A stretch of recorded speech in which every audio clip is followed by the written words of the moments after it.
السلام علیکم ورحمۃ اللہ وبرکاتہ۔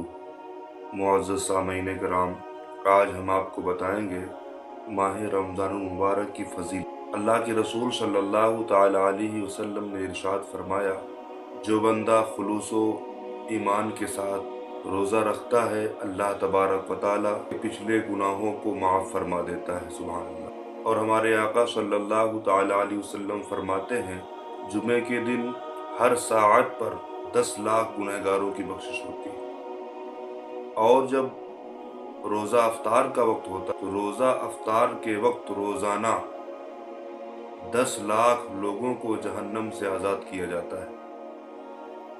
یہ اللہ کے رسول صلی اللہ تعالی علیہ وسلم کا فرمان ہے۔ 10 لاکھ لوگوں کی رہائی جہنم سے افطار کے وقت روزانہ اور جمعہ کی شب، سبحان اللہ، یعنی جمعرات کی مغرب سے لے کر جمعہ کی مغرب تک ہر ساعت میں ہر وقت جو ہے اللہ تبارک و تعالی اپنے گنہگار بندوں کی مغفرت فرماتا ہے، جہنم سے آزادی فرماتا ہے۔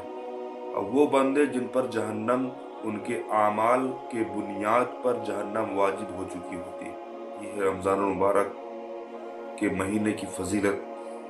اللہ تبارک و تعالی سے دعا ہے کہ مولا کریم ہمارے اندر وہ کیفیت عطا فرمائے، ہمارے روزوں کو، تمام ایمان والے بھائیوں کے روزوں کو قبول فرمائے، اور ایمان کی سلامتی کے ساتھ ہم سب کو بھی ان بخشے ہوئے لوگوں میں شامل فرما کر ہم سب کی مغفرت فرمائے۔